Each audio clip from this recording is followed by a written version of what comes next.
Hello, everyone, and welcome back to my Blacadian universe. So, I wanted to spend a little time discussing dating preferences and essentially why people feel so inclined to boldly and proudly state that they do not find Black women attractive. It's a very interesting statement. Obviously, as a Black woman, I have always found it so interesting that um, it seems to be one common denominator across so many people. And some friends and I were having a conversation about it, and they thought I made some pretty excellent points, pretty much wrapped it up with a little QED. So let's talk about it. So, yeah, my first observation. So, as you know, those of you that listen to the podcast know that I am a sociologist by education, and uh, I love, and by passion, I think, I love observing people. And so one of the first points that I, noticed and that everyone, really thought was a significant one was that this statement of preference of exclusive. There's various versions of this statement, like I just don't find Black women beautiful. Even I have to say, oh God, even me saying that out loud just feels like blasphemy. When you sort of like choke on a word, and I'm like, because it's so untrue in my, opinion. So even just uttering those words, just I don't like saying them out loud. But, people saying those types of things or saying like, oh, I'll date anyone, but, so, all sorts of statements are always, um, made. And so one of the first things that I noticed was, as an observer, a sociology person, my sociology brain, it was just like it's a common statement among all different types of men, all types of different ages, all different types of races, including Black men. We'll get to that later. They just boldly make that statement. And I was like, so to me, it doesn't seem like preference, but more learned behavior. So it just strikes me as odd that so many men would say the exact same thing the exact same way. And, of course, some people would say, oh, well, that's just a thing, biologically.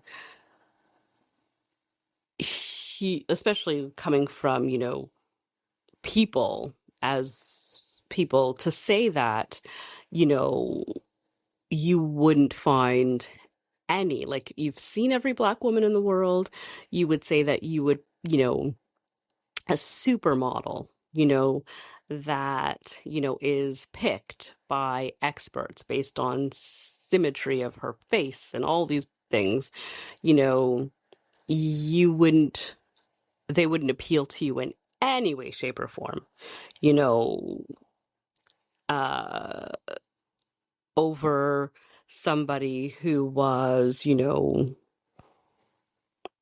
doesn't have any of the qualities that somebody who's prizing physical beauty alone would find attractive. They would rather choose any person of any other race over, what a scientist would say is a stunning biological example of a healthy, happy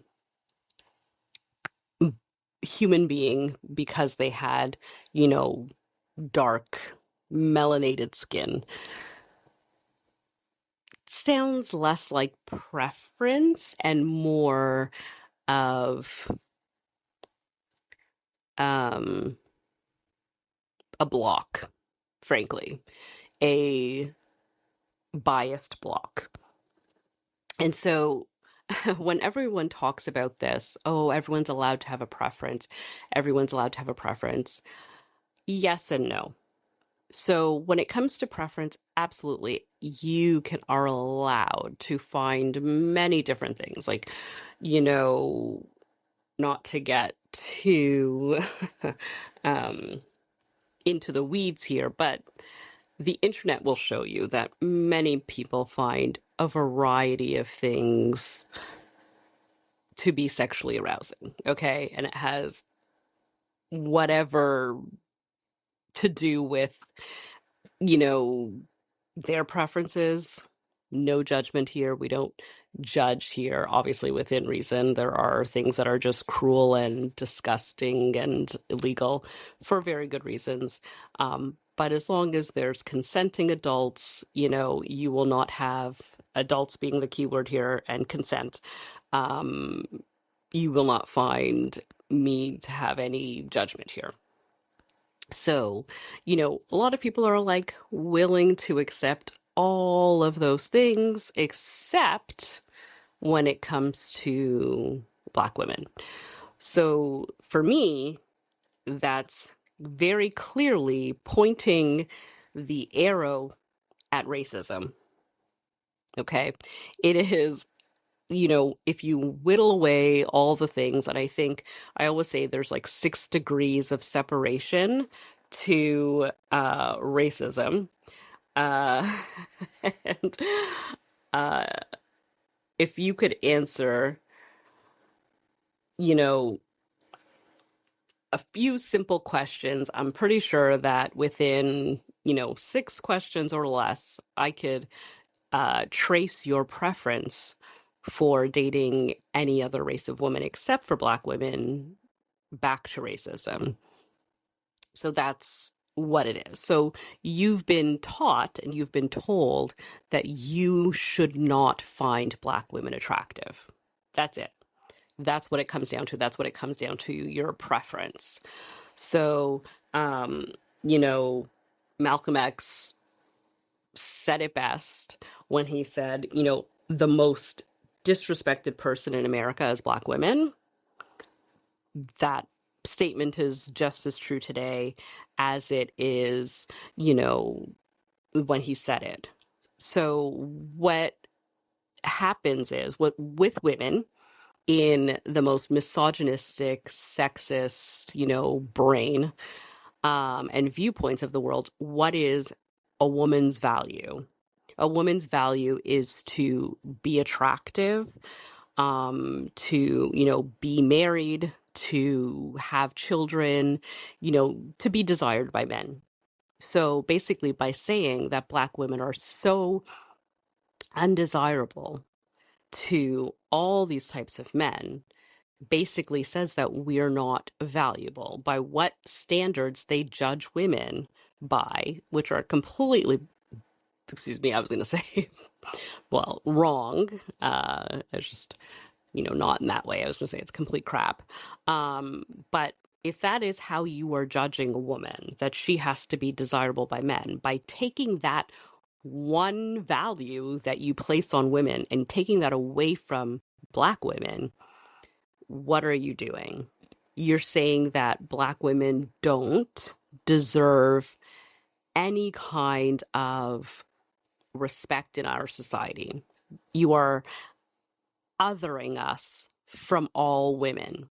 So immediately we are out of that respected position that women are granted in our society by strictly saying that we don't have the one thing of value, which is physical attractiveness. So it's a way of making us less protected, less valued, seen as less human and less female, less, all the things. We're always deemed as, masculine and, all the things that you attribute to not a woman. Now it opens up that door to throw those labels onto Black women. So that's, point number two is that we are now outside of that protection for women because we don't have the sexual desirability, we have no value. So therefore, no love lost if anything happens to us, because what are we good for in our society? Men don't want us. No men seem to want us. Not even our own men want us, of, Black men, so basically we are not worthy. So that's the other narrative that, spouting this lie does, is it devalues us in everybody's eyes in our society. Um, that's, the point. That's why we are, so disrespected, because, we're powerful and beautiful. And what do you do when someone is at the top of, this ranking of people? What do people with that want that power do? They try to unseat you from that description. So we're all aware, like, let's not pretend that, you know, Black women, especially, let's, keep it basic to recent history, the 92% of how we vote, how we move, our collective good that Black women have done for many people throughout history and centuries, just the way we're willing to give, um, beautiful inside and out. I mean, frankly, what do you do when people are wielding that kind of gorgeousness? And also, let's just break it down to mitochondrial DNA. We are literally, quite literally, the blueprint for all women on Earth. So yeah, we're beautiful. We know it. Like, we don't need, Black women are it. Okay. Um, what do you try to do when you don't want people to come into that realization? You try to strip that away. And um, the other, and the very weird thing about this that makes it such a, it's fake, is this, um, I guess, announcing it. Why are you telling me this? Why does everyone need to tell me this? I've not heard anybody spouting off about how, oh, I just don't find, white women attractive. Just, I will date any race of people except for white people. Oh, I'll date any race of people except for Asian people. I'll date any race of people, except, Indian people. Like, I've never heard it. I've never seen, like, Asian guys going online and just being like, yeah, Asian people just don't do it for me. Asian women don't do it for me. Like, I just can't, never. I'll never see, like, white guys going online just being like, oh my gosh, I cannot with white women. I just, not for me. Don't find them attractive. So why is it? Why is it that there are so many people, filling up their feed with, just going off about how, it's Black women, this Black woman that just, why is it? Like, what is that? Why is there, okay, fine, you have that preference, nobody is going online and talking about all their other little kinks and preferences. Nobody's talking about, well, maybe some people are, I guess. My algorithm is not in tune to that, I suppose. But, I don't see a lot of people talking about, oh, yeah, like, I just, love doing these sorts of things. But, you always have people, and also people picking up on it and just, agreeing with it, laughing about it, oh, ha ha ha, keying about, oh, absolutely, I agree with you, everybody. But what do you get from that?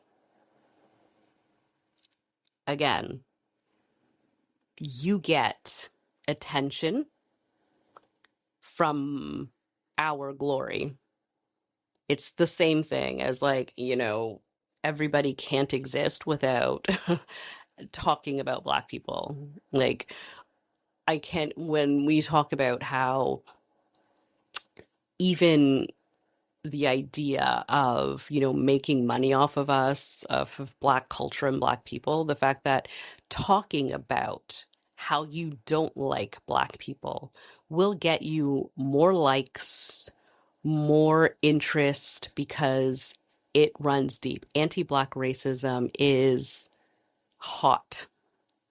It is a guaranteed way to get you friends in low places.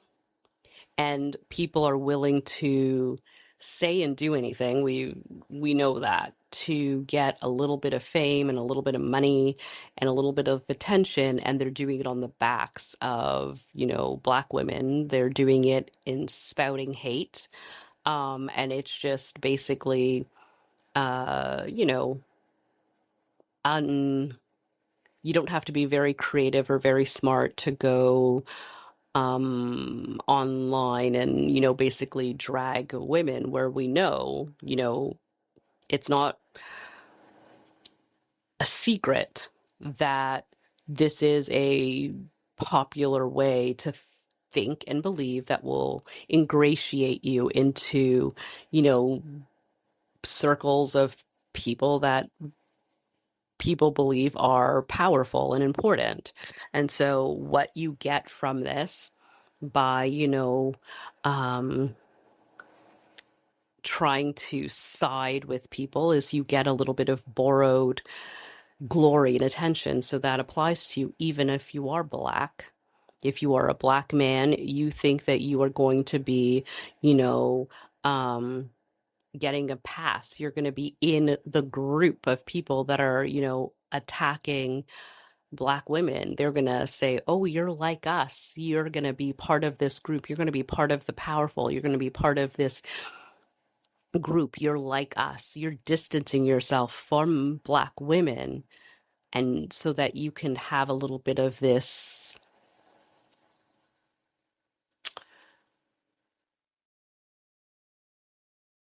power, for lack of a better word, for this power, you are going to be separated from those that we dislike. And you can be a part of us, even if it's temporary, even if it's fleeting, um, even if it's on this one issue. It must be a heady feeling to feel, if you've never felt accepted or powerful or good, to rise up above someone else based on nothing.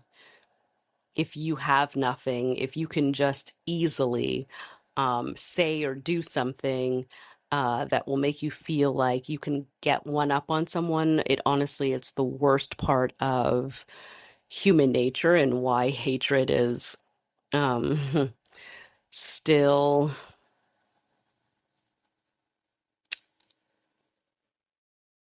so persuasive to, people that are looking for a quick leg up. It draws people in. And so when, people are so shocked and they say, oh, how can Black men hate Black women? That's like hating your family. That's hating your mother. That's hating your siblings, your cousins, people that look like you, that have features like you. How can you say that you don't like them? And, that self-hatred is, you can distance yourself from it if you feel like you can hate somebody else more. It's a sad thing. And say this all the time because, I'm so thankful. I'm so thankful because I've seen this type of self-hate destroy such beautiful people. And I so proud and glad that my parents spent so much time instilling in me the understanding of self-love and love of Blackness, because I have to say that it is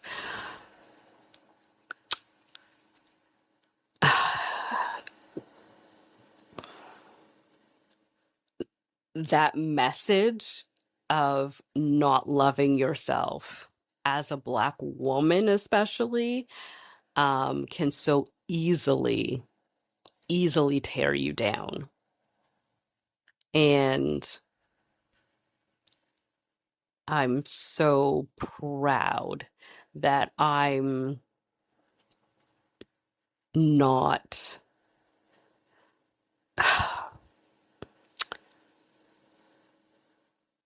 that I was taught to love myself, because honestly, it's so important. I can't put it into words. Not going where it just self-love is just, it's such a powerful and amazing tool, and I can see why they try to take it away from Black women, because when a Black woman loves herself, baby, there is nothing that we cannot do. We rise up. Still I rise all the time. Nothing. And, when everybody tries to keep you down and still they can't, everything that they are focused on is trying to keep you down and not recognizing your magnificence, and they're still failing. 400 years later, still unable to contain that mitochondrial DNA baby. I mean, I think that just speaks for itself. We are. So to speak this into life, because I need to say this into the universe, Black women are beautiful.